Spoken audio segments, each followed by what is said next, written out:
إن الحمد لله نحمده ونستعينه من يهده الله فلا مضل له ومن يضلله فلا هادي له وأشهد أن لا إله إلا الله وحده لا شريك له وأشهد أن محمدا عبده ورسوله فإن خير الكلام كلام الله وخير الهدي هدي محمد وشر الأمور محدثاتها وكل محدثة بدعة وكل بدعة ضلالة صبحكم ومساكم فقد قال النبي عليه الصلاة والسلام بعثت أنا والساعة كهاتين أما بعد فأعوذ بالله من الشيطان الرجيم بسم الله الرحمن الرحيم قاف والقرآن المجيد بل أجبوا أن جاءهم منذر منهم فقال الكافرون هذا شيء عجيب نحن أعلم بما يقولون وما أنت عليهم بجبار فذكر بالقرآن من يخاف وعيد அல்லாஹ்வை புகழ்ந்து அவன் தூதர் முஹம்மது அலைஹி ஸலாத்து வஸ்ஸலாம் அவர்கள் மீதும் அவர்கள் கொண்டு வந்த சத்தியத்தை உள தூய்மையோடு பின்பற்றி மரணித்துவிட்ட முஸ்லிம்கள் இறுதி நாள் வரைக்கும் அதே சத்தியத்தை உள தூய்மையோடு பின்பற்றி மரணிக்கவிருக்கின்ற அத்தனை முஸ்லிம்கள் மீதும் அல்லாஹுடைய சாந்தி உண்டாவதாக. அவர்கள் அனைவரையும் அவர்கள் எதிர்பார்க்கும் உயர் சுவனங்களிலே தனது கருணையால் அல்லாஹ் நுழைவித்தருள்வானாக. பாத அஊது பில்லாஹி மினஷ் ஷைத்தானிர் ரஜீம். பிஸ்மில்லாஹிர் ரஹ்மானிர் ரஹீம். இன்றைய இந்த உபதேசத்தில் 3 அல் குர்ஆன் வசனங்களை உங்களுக்கு நான் நினைவுபடுத்த விரும்புகின்றேன். முல்க் என்ற ஆட்சி அதிகாரம் என்ற தலைப்பில் உள்ள 67வது அத்தியாயத்தின் முதல் 2 வசனங்கள். கண்ணியமிக்க அல்லாஹ்வின் வார்த்தைகள். தபாரக்கல்லதி பியதிஹில் முல்கு வஹுவ அலா குல்லி ஷைஇன் கதீர். யாருடைய கையிலே ஆட்சி அதிகாரம் இருக்கின்றதோ அவன் அபிவிருத்தி உடையவன், அவன் யாவற்றின் மீதும் சக்தி வாய்ந்தவன். அல்லதி ஹலகல் மௌத வல் ஹயாத லியபுலுவக்கும் ஐயுக்கும் அஹ்சனு அமலா. அவன் யார் என்றால் மரணம், வாழ்வு, உங்களிலே செயல்களால் சிறந்தவர் யார் என்பதை பரிசோதிப்பதற்காக உங்களுக்கு இந்த வாழ்வு மரணத்தை தந்தவன். இந்த 2 வசனங்களும் தெளிவான சிந்தனையுள்ள ஒரு மனிதன் வாழ்விலே என்ன செய்ய வேண்டும் என்பதை புரிந்து கொள்வதற்கு போதுமானது. இன்னும் சில வார்த்தைகளில் கூறுவதென்றால், இஸ்லாம் என்றால் என்ன? கலிமா என்ற மந்திரமோதி நிரந்தர வெற்றிக்கான வழிகாட்டலா இஸ்லாம்? அத்தகைய மூட நம்பிக்கைக்கு அல்லாஹ்வின் வார்த்தைகள் மறுத்துரைக்கின்றன.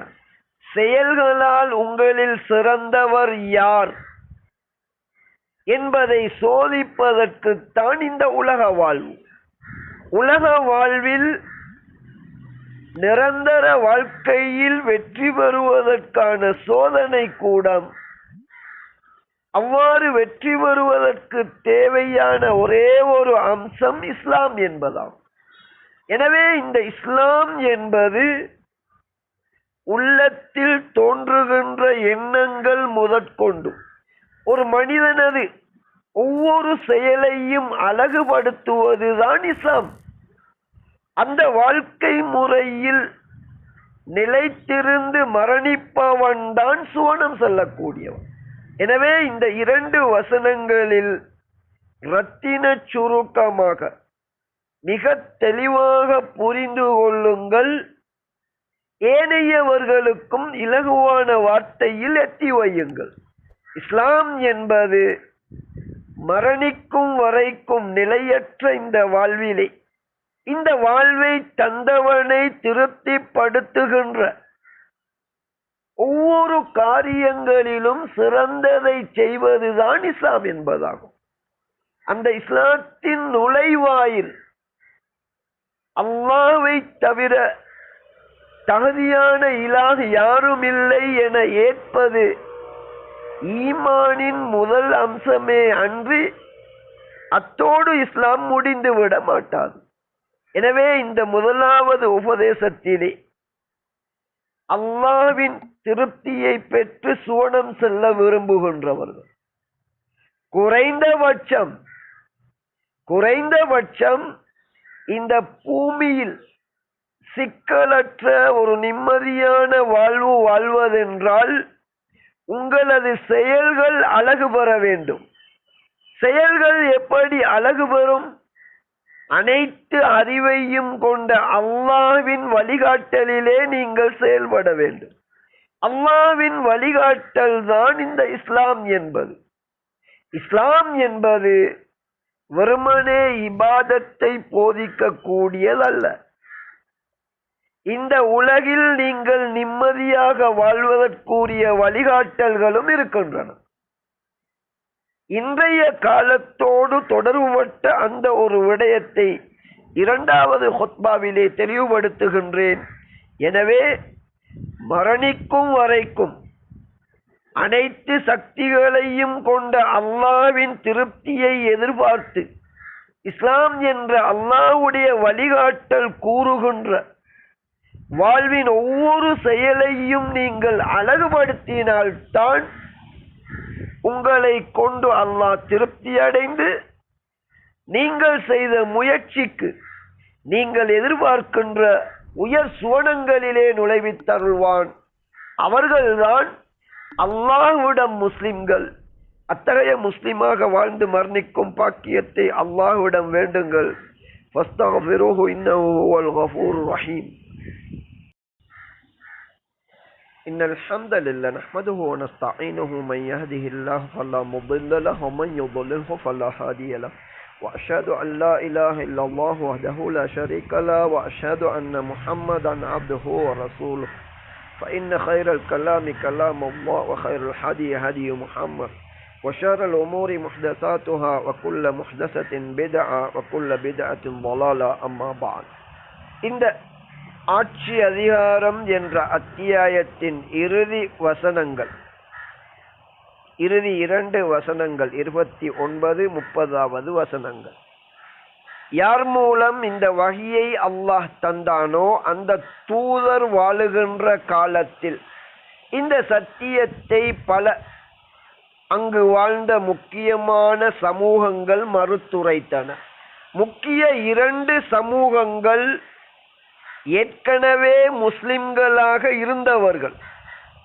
அவர்களுக்கும் சேர்த்து அனுப்பப்பட்ட இந்த வேதத்தை மறுத்து அவர்கள் காஃபிர்களாக மாறினார்கள்.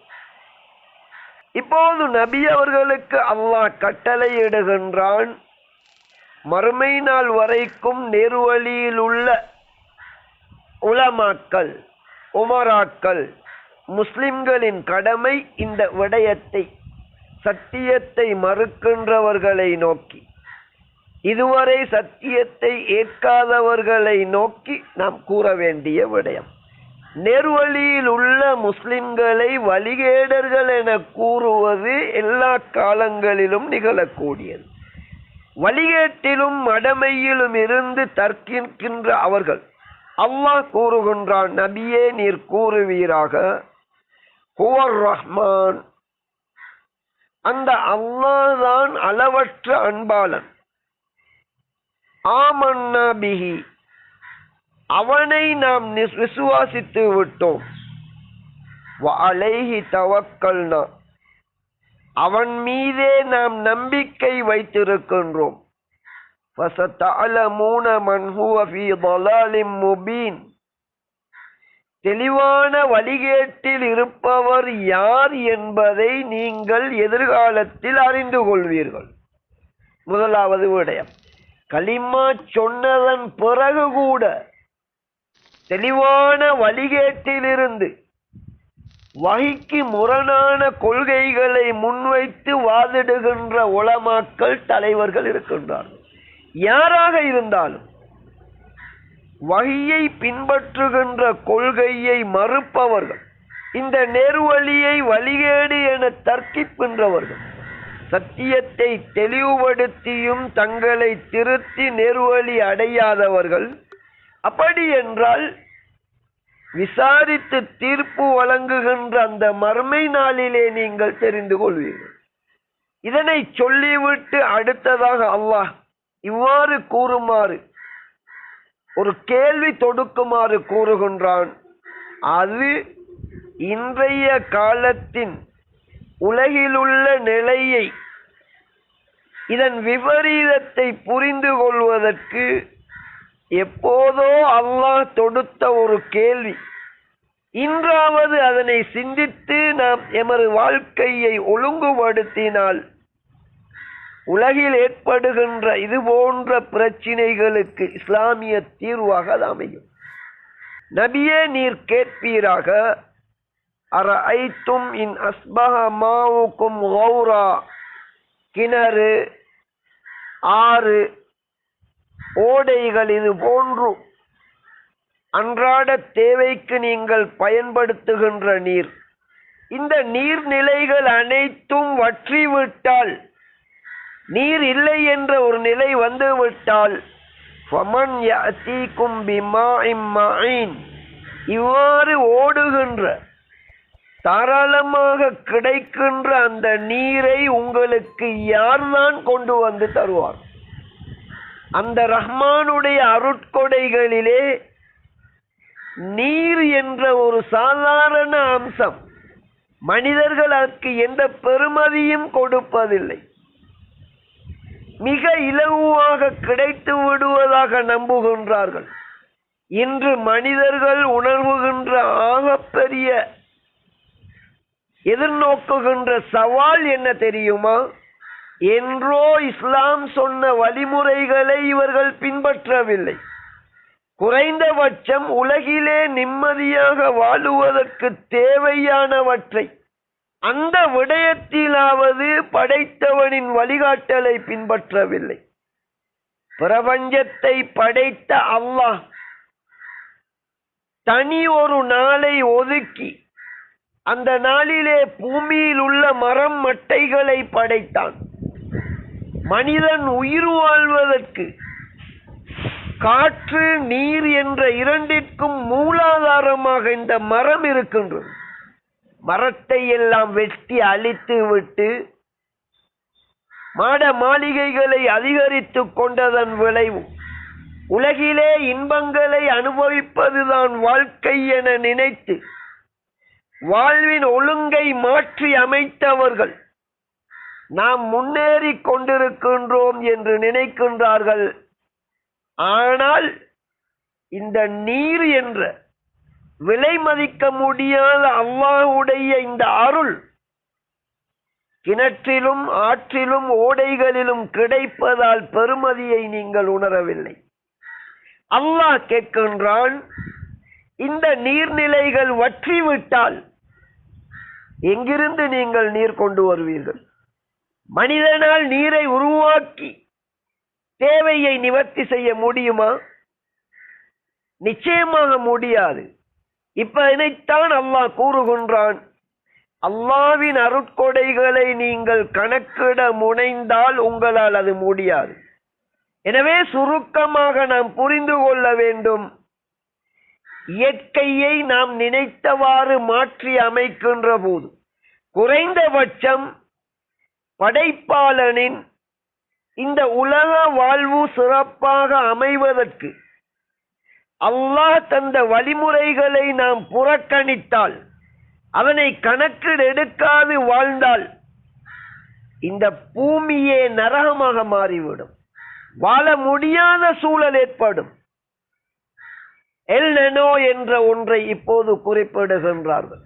வெப்பம் அதிகரித்து உயிர் வாழ்விற்கு பொருத்தமில்லாத அளவிற்கு சூடு அதிகரித்து மக்கள் மரணிப்பார்கள். இலங்கையிலும் அதன் தாக்கம் ஏற்பட்டிருப்பதை அந்த துறையில் உள்ளவர்கள் கூறுகின்றார்கள். படைத்தவன் சொன்னதை காதில் எடுத்தீர்களா?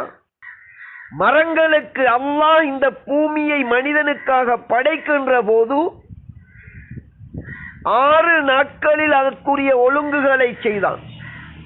மனிதனை படைப்பதற்கு முன்னர் ஒவ்வொரு நாளிலும் முக்கிய அவசியமானவற்றை படைத்த அல்லாஹ் திங்கட்கிழமையிலே பூமிக்கு மனிதன் வாழுவதற்கு தேவையான மரம் மட்டைகளை படைத்தான்.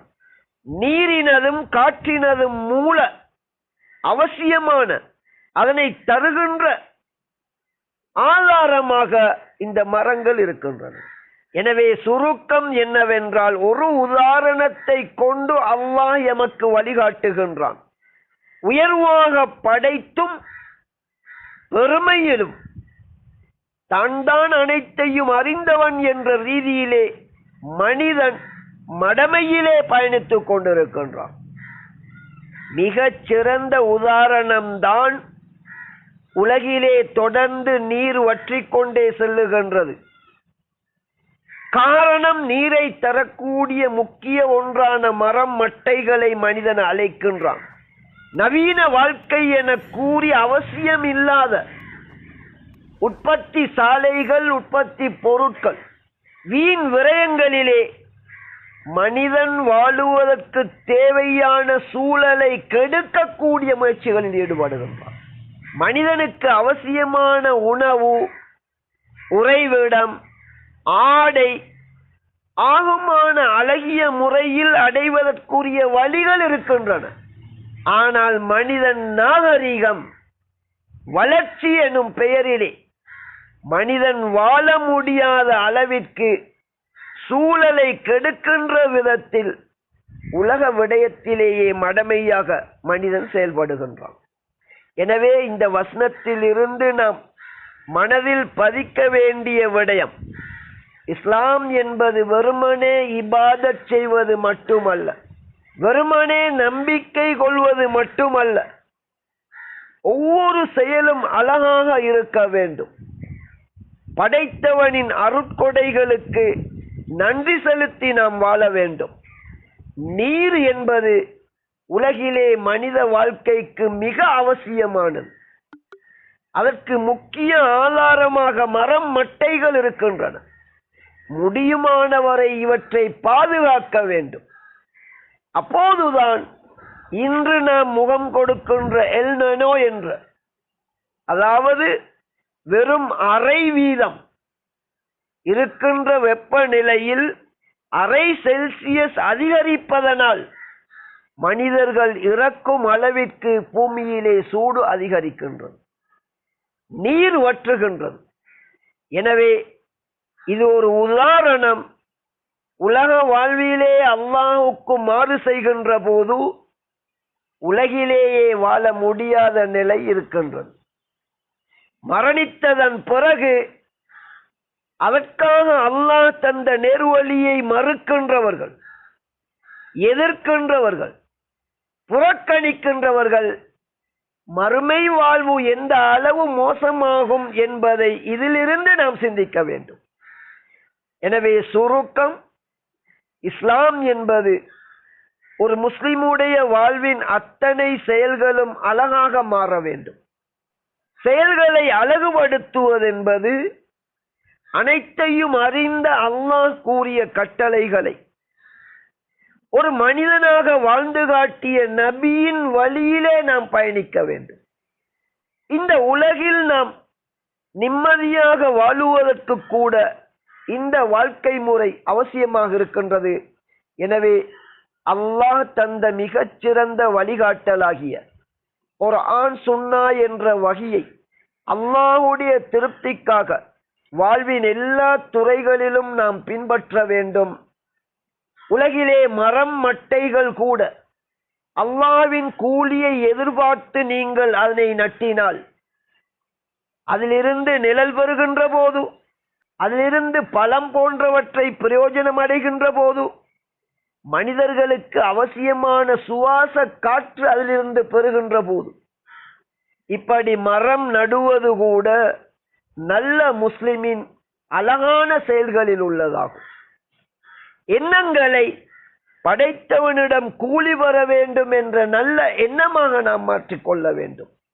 இவ்வாறு ஆகுமான செயல்களில் கூட நிரந்தர வாழ்வில் கூலி வருகின்ற நற்செயலாக மாற்றி வாழ்வதுதான் சரியான அழகான மனித வாழ்வாகும். இதன் போதுதான் அல்லாஹ் அவனது அருளை கொண்டு எம்மீது அன்பு கொண்டு நாம் எதிர்பார்க்கின்ற உயர் சுவனங்களிலே எம்மை அல்லாஹ் நுழைவிக்கின்றான். எனவே அல்லாஹ்வின் திருப்தியை எதிர்பார்த்தவர்களாக, வகி கூறுகின்ற நம்பிக்கையை உள்ளத்திலே சுமந்தவர்களாக, அதன் வழிகாட்டல்களிலே எங்களுடைய இபாதத்துக்களை செய்தவர்களாக, உலக விடயங்களில் கூட உயிரினங்களுக்கு பிரயோஜனம் அளிக்கின்ற சிறந்த வாழ்வை வாழ்ந்து மரணிக்கும் பாக்கியத்தை அல்லாஹ் எம் அனைவருக்கும் தந்தருள்வானாக. அகூலு ஹாதா வ அஸ்தக்ஃபிருல்லாஹ லி வ லிசாயிரில் முஸ்லிமீன வல் முஸ்லிமாத்.